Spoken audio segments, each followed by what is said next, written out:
नमस्कार। मैं राकेश वर्मा आप सभी का स्वागत करता हूं आपके अपने परिवार एसएन गुरुकुल पर। बिहार में नियोजित शिक्षकों एवं बीपीएससी शिक्षकों को यत्र तत्र पदस्थापित कर दिया गया है। बीपीएससी शिक्षक तो कुछ ही महीनों से यत्र तत्र पदस्थापित होने का दुष्परिणाम भुगत रहे हैं, लेकिन हजारों की तादाद में ऐसे नियोजित शिक्षक शिक्षिकाएं हैं जो वर्षों से या यूं कहें कि एक दशक से भी अत्यधिक समय से वे गलत जगह पर पदस्थापित होने का दंश झेल रहे हैं और वे बेसब्री से तबादले का इंतजार करते हुए एक दशक से भी अधिक समय उन्होंने बिता दिया है। कई दफा शिक्षा विभाग के द्वारा घोषणाएं की गई और ऑनलाइन पोर्टल बनाए जाने के आड़ में अब तक एक दशक के भी अत्यधिक समय व्यतीत कर दिया गया, लेकिन ऑनलाइन पोर्टल तैयार नहीं हुए और न ही नियोजित शिक्षकों का तबादला हो पाया। शिक्षा विभाग के अपर मुख्य सचिव के तौर पर जब के पाठक विराजमान थे, करीब एक वर्ष तक उन्होंने एसीएस के तौर पर पदभार संभाले रहा। उस एक वर्ष के दरमियान बीपीएससी आयोग के द्वारा दो बड़ी भर्तियां ली गई शिक्षक शिक्षिकाओं का, जिसे टीआरई 1 टीआरई 2 के नाम से जाना जाता है। टीआरई 1 हो या टीआरई 2, दोनों इतने बेहद शीघ्रता से संपन्न कराए गए कि हड़बड़ी में कई सारे गड़बड़ियां हो गई, जिसमें सबसे प्रमुख जो गड़बड़ी हुआ वह यह हुआ कि बिना मेरिट का ध्यान रखे हुए और यत्र तत्र बीपीएससी कैडर के शिक्षकों को पदस्थापित कर दिया गया। के पाठक ने इस उम्मीद में यत्र तत्र पदस्थापित बीपीएससी शिक्षकों का करवा दिया कि ऐसे वे घर परिवार से दूर रहेंगे तो 100% उनका ध्यान पठन पाठन कार्यों में रहेगा और वे गुणवत्तापूर्ण शिक्षा प्रदान कर पाएंगे, लेकिन उसका परिणाम जस्ट उल्टा देखने को मिल रहा है। विभिन्न जगहों पर पदस्थापित होने का दुष्परिणाम भी शिक्षक शिक्षिकाएं झेल रहे हैं। कई शिक्षक शिक्षिकाओं के साथ कई सारे आपत्तिजनक घटनाएं घट चुकी है। दूर होने के कारण, घर परिवार से बिछड़े होने के कारण इसका गलत और नाजायज फायदा भी लोकल शिक्षकों के द्वारा उठाया जा रहा है। खास करके जो महिला शिक्षिकाएं हैं उनका शोषण किया जा रहा है प्रधानाध्यापकों के द्वारा, प्रभारी प्रधानाध्यापकों के द्वारा, पुराने शिक्षकों के द्वारा। लगातार कमेंट बॉक्स में इस प्रकार की शिकायतें आती रहती है और चूंकि वो महिलाएं हैं, उनका एक मर्यादा है, सम्मान है, प्रतिष्ठा है, वे इसे सहन करते रहते हैं और इसी का कमजोरी समझते हुए और पुरुष वर्ग के जो शिक्षक होते हैं वे उनका लगातार बारंबार शोषण करते हुए रहते हैं। अब चूंकि जो स्थानांतरण का तबादले का अधिकार है वह डीओ का है नहीं कि कुछ एक के साथ यदि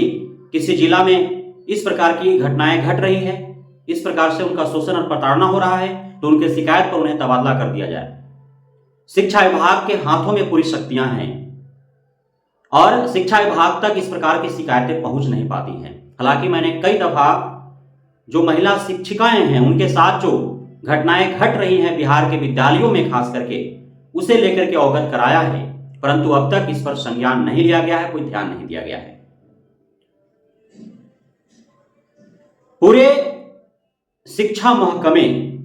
इस पर शांत है कि आखिर शिक्षा विभाग में, सरकारी विद्यालयों में महिला शिक्षिकाओं के साथ इस प्रकार की घटनाओं का अंजाम दिया जा रहा है तो अन्य विभागों में क्या होता होगा। शिक्षा के मंदिर में इस प्रकार की घटनाओं का अंजाम दिया जा रहा है तो अन्य जगहों पर क्या होता होगा। बावजूद इसके महिला शिक्षिकाएं सहन करने को मजबूर हैं, जिसका नाजायज फायदा उठा करके पुरुष जो शिक्षक हैं वे उनका शोषण कर रहे हैं। इस पर शिक्षा विभाग को, बिहार सरकार को संज्ञान लेने की आवश्यकता है। यदि वे महिला शिक्षिकाएं अपने घर परिवार के साथ होते, अपने जो उनका आवास है, जो उनका गृह जिला है, गृह प्रखंड है, वहां पे यदि वो पदस्थापित होते तो शायद किसी का हिमाकत नहीं होता कि महिला शिक्षिकाओं का वे शोषण कर पाए। चूंकि वे दूर दराज के हैं, दूसरे जगहों का है, इसलिए इस प्रकार के नाजायज फायदा उठा रहे हैं। तो सबसे बड़ा कारण तो यह है कि अवश्य ही तबादले होने चाहिए। दिव्यांग जो हैं वे अपने घर परिवार से दूर हैं। बहुत ऐसे दिव्यांग हैं जो इतने दिव्यांग हैं कि खुद से वे खुद का कार्य भी नहीं कर पाते हैं, लेकिन चूंकि नौकरी का सवाल है तो किसी प्रकार वो कष्ट सहन कर और अपने वेतन का अत्यधिक पैसा वहन कर नौकरी करने को मजबूर है, इस आस में कि आज न कल तबादला तो होगा ही। बहुत ऐसे हैं जो असाध्य रोगों से ग्रसित हैं, जो अपने परिवार के बिना नहीं गुजारा कर सकते हैं, लेकिन मजबूर हैं वे भी, और अपने वेतन का सर्वाधिक पैसा रहने खाने ठहरने में खर्च करके किसी प्रकार से नौकरी करने को मजबूर हैं, इस आस में कि आज न कल तबादला तो होगा ही। बहुत ऐसे सिंगल पेरेंट्स हैं जो दूर दराज हैं, अपने बच्चों से दूर हैं, अपने सास ससुर से दूर हैं, अपने माता पिता से दूर हैं और मजबूर हैं जीवन जिंदगी जीने के लिए। बहुत ऐसे हैं